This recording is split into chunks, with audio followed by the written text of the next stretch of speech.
Nemokamai? Labas, aš esu Rokas ir aš esu freelanceris. Sukurti gerą iliuzijos meno programą užtrunka 1000 valandų. Ir liūdniausia yra tai, kai žmonės to neįvertina ir galvoja, kad viskas yra labai paprasta. Net jeigu nesi freelanceris, tai 100% esi girdėjęs tokias frazes kaip atvažiuok pas mus padirbti iš idėjos, tau turėtų būti labai gerai atvažiuoti pas mus padirbti, nes pas mus bus labai daug įtakingų svečių, kurie paskui tave ateityje samdys. Dieve, pirmą kartą aš tokius dalykus girdžiu. Aš pagalvojau padaryti tokį nedidelį eksperimentą ir paskambinti didesnėms įmonėms ir išsiaiškinti, kaip jos reaguoja į pasiūlymus dirbti nemokamai. Labą dieną, Kempinski rezervacijos vadas, klauso, ko galiu padėti. Labą dieną. Ir turit kažkokį liuksą? Na, mes turime Executive Suite verslo klasės apartamentus, didžiuosius apartamentus, Grand Suite ir prezidentinius apartamentus. Ne, prezidentiniai tai ne, bet ten tie Grand. Šokas Bernatonis, jo. Damn, it feels good to be a gangster, a real gangster ass nigga. Mūsų Grand apartamentų kaina yra 850 eurų. O gal kažkaip pavyktų už kokius 50 eurų visą šitą kompleksiuką? Nelabai supratau, apartamentus iš kokią kainą? 50. Tikrai ne, labai apgailestaujam, bet ne. Jūs esat šiaip prabangiausia, ne? Vilniuje skaitotės? Tikrai taip. Tai kažkaip nežinau, nes aš tai mėgstu prabangą. Labą dieną. Ar čia vadovas Traselio? Ar galima būtų šiandien gauti 2 kambarių numerį už 5 eurus? Na, tai gal mums dar damokėti jums, kad jūs atvažiuotumėte.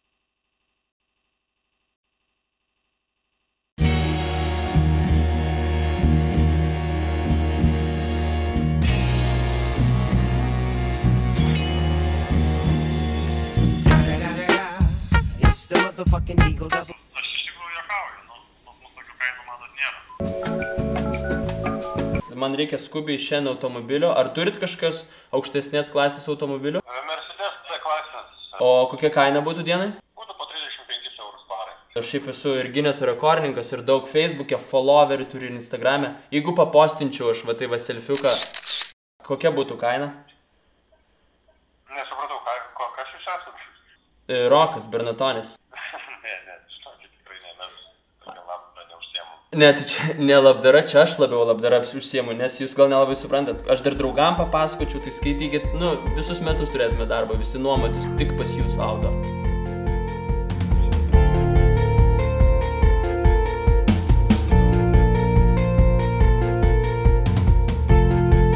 Dar vardą pavardę pasakykit savo. Rokas Bernatonis. Dar neprastai girdžiu kažkaip. Rokas Bernatonis. Rapolas?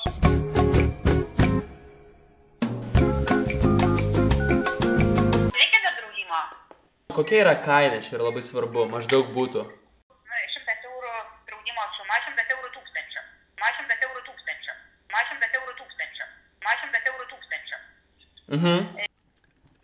Nes aš pasirodysiu prieš 1200 žmonių scenoje ir ten ugnis bus, ten visko labai daug. Tai žinot, vis tiek rizika yra šiokia tokia.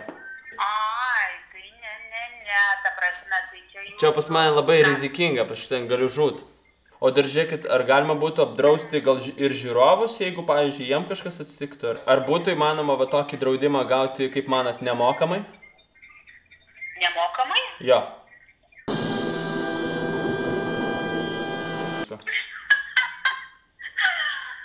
Matot, aš iš idėjos toks šiaip žmogus esu ir va, taip man idėja, aš viską va, iš idėjos darau.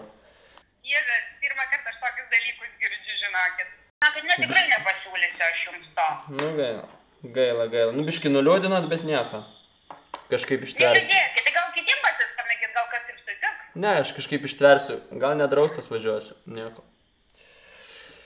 Tai tiek žinių šiandien. O jeigu rimtai, tai jūs būsite nustebę, kad net ir dabar žiūrint šį video yra žmonių, kurie galvoja, filmuoti nieko nekainuoja. Bet aš galiu paneigti šį mitą ir... Kadras atrodytų taip, jeigu filmuočiau savo telefonu, nes profesionaliai norint nufilmuoti reikia ir garso, ir apšvietimo, ir netgi režisieriaus su kamera. O jeigu rimtai, tai mokėkit ir mokėkit normaliai. Pagalvokit, žmonės, kurie jums teikia paslaugas, dar vadinami freelanceriai, jie praleido 1000 valandų, kad suteiktų paslaugą kokybiškai jums. ir jūs dar deratės, tie žmonės yra lygiai tokie patys kaip organizacija ar kaip įmonė. Jie išrašinėja sąskaitas, atsakinėja skambučius, jie dar turi tobulėti. Todėl nesiderėkit ir mokėkit normaliai. Beje, jeigu esi freelanceris ir turi kažkokią įdomią istoriją, pasidalink apačioje komentarais, manau mums visiems bus ją faina išgirsti.